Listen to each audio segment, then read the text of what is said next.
하루 밥 세 끼를 해결하기도 어려웠던 지독한 빈농의 아들, 4번의 가출과 3번의 끌려옴을 반복하며 가나안을 탈출해보려 안간힘을 쓰던 청년, 대한민국 1세대 기업가 중 유일무이한 자수성가 경영이 밀어붙이기식의 계산 없는 스타일이라는 평가절하를 들어왔지만 내게 시련은 있으되 실패는 없다고 일갈하며 특유의 직관과 행동력으로 세계를 상대로 사업을 확장한 거인, 바로 현대그룹 정주영 회장입니다. 현대그룹 정주영 회장은 한국전쟁으로 폐허가 된 대한민국에 일어난 경제신화의 주역으로 전형적인 자수성가형 부자이면서 대단한 사업가로 알려져 있습니다. 그는 1947년 현대를 창업해 중화학산업을 비롯한 국가기관산업 발전에 절대적인 역할을 했고 가장 먼저 해외시장 개척에 나서 성공을 거둠으로써 한국 경제 발전에 크게 공헌한 경제인입니다. 1950년대 대한민국은 말 그대로 폐허였습니다. 인천 상륙 작전으로 유명한 미국의 메가더 장군은 폐허가 된 대한민국을 보면서 이 나라를 정상적으로 복구하려면 100년은 넘게 걸릴 것이라고 말했을 정도로 대한민국 국토는 폐허 그 자체였습니다. 하지만 대한민국은 약 50년 만에 세계가 주목하는 나라로 성장하였고 한강의 기적을 이루면서 세계를 놀라게 했습니다. 6.25 전쟁 당시 참전했던 군인들이 한국을 다시 방문하면 발전된 한국의 모습에 모두 감탄을 하곤 합니다. 이러한 대한민국의 경제신화의 주역에 바로 현대그룹 정주영 회장이 있었습니다.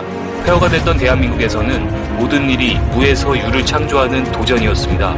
이러한 불모진 한국에서 조선소를 성공시켰으며 대한민국 최초로 자동차를 만드는 등 사업가가 본받아야 할 모든 성향과 정신들을 현대그룹 정주영 회장은 가지고 있었습니다. 현대그룹 정주영 회장은 특유의 뚝심과 정신력으로 엄청난 추진력을 발휘해 사업을 일으켰고 성공을 했습니다. 이러한 성공 신화를 이룩한 현대그룹 정주영 회장은 강원도 산골 작은 시골 마을에서 태어났습니다. 부모님은 소장농이었고 집안이 워낙 가난하여 소학교도 간신히 졸업할 수 있었습니다. 그 당시 그에게 가난은 벗어날 수 없는 굴레였습니다. 정주영 회장은 이러한 가난을 벗어나고자 무일푼으로 무작정 서울로 상경하여 인천의 항만하역장, 철도 공사판 등을 전진하며 막노동을 했습니다.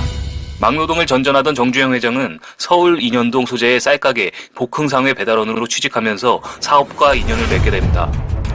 신당동의 쌀가게 복흥상회에서 점원으로 일하다가 노름에 빠진 외아들에게 실망한 쌀가게 주인이 성실하게 일해온 정주영에게 가게를 매도하여 3년 뒤 쌀가게 경일상회를 차렸다는 것은 이미 유명한 사실입니다. 특유의 근면 성실함으로 배달원 생활 3년 만에 그 쌀가게를 인수한 정주영 회장은 그 가게를 미천으로 본격적인 사업의 세계로 뛰어들게 됩니다. 정주영 명예회장은 이 시기에 상인에게는 돈보다 신용이 첫째라는 것을 체득하게 되었습니다. 쌀가게에서 번 돈을 착실하게 저축하여 1940년 자동차 정비소인 아도서비스를 인수했으나 개업 25일 만에 공장이 화재로 전소되면서 막대한 손실을 보았습니다. 그럼에도 불구하고 정주영 회장은 포기하지 않고 신설동 뒷골목에 조그만 대장간을 빌려 무허가 자동차 정비 공장을 차리고 수리기간을 최대한 단축해서 소비자의 편리를 도모하는 등 기발한 방법으로 경영하여 호황을 누리게 됩니다. 정주영 회장은 수리공장 운영 3년 만에 모든 부채를 청산하고 1947년 현대토가를 설립하면서 본격적으로 건설업에 뛰어들게 됩니다. 건설업 마진이 자동차 수리에 비해 높은 데다가 공사판을 전전했던 경험도 있어 사업이 가능할 것으로 판단했고 현대토건을 설립하던 이때가 본격적으로 한국의 건설붐이 일어날 때라서 정주영은 건설업이 엄청난 성장이 있을 것이라는 것을 읽었던 것입니다. 정주영 회장은 항상 시대정신을 이야기했습니다. 시대가 필요한 일을 찾아야 한다고 항상 말했으며 그 필요한 일 속에서 돈을 벌고 성공할 수 있다는 것을 알고 있었습니다. 그 당시 대한민국에서 가장 필요했던 것은 무너진 도로와 건물들이었고 정주영 회장의 판단에는 그것이 시대가 요구하는 것이었죠. 그렇게 현대토건을 설립하게 된 정주영 회장은 특유의 뚝심과 추진력으로 미군의 공사를 거의 독점으로 따게 됩니다. 이 당시 아주 유명한 일화가 있는데 미국의 아이젠하워 대통령이 유엔군 묘지를 방문 예정이었습니다. 방문 날은 12월 겨울이었습니다. 미군에서는 황량한 묘지에 푸른 잔디를 심을 수 있는지를 많은 건설사들에게 물었고 다들 추운 겨울에 잔디를 심는 것은 불가능하다고 얘기했습니다. 하지만 유일하게 정주영 회장만이 푸른 잔디를 심을 수 있다고 이야기했습니다. 정주영 회장은 한겨울에도 푸른 새싹이 돋는 보리싹을 실어와 묘지 주변에 심었습니다.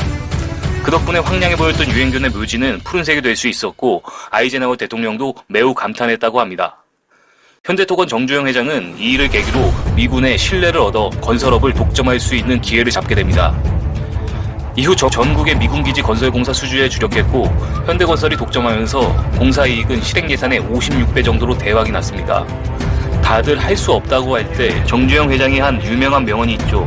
이봐, 회복이나 했어? 이러한 도전 정신과 추진력은 그가 현대그룹을 만드는 원동력이었습니다.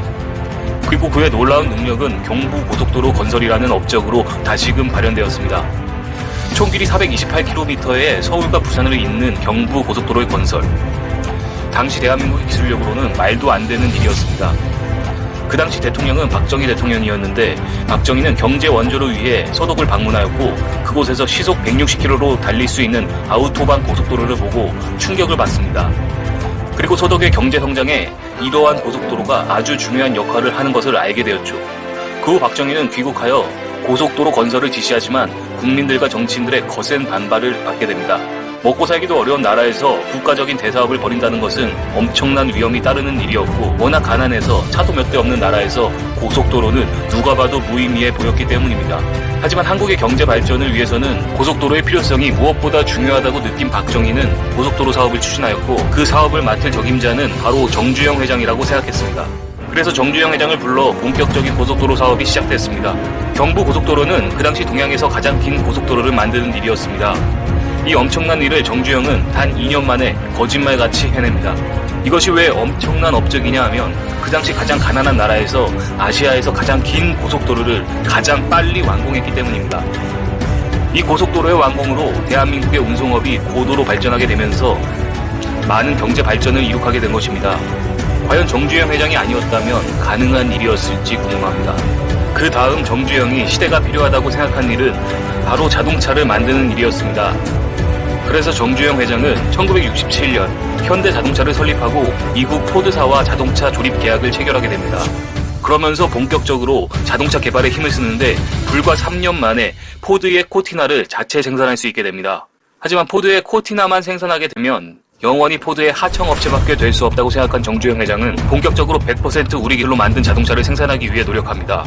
하지만 이러한 정주영 회장의 노력을 많은 사람들이 비웃었습니다.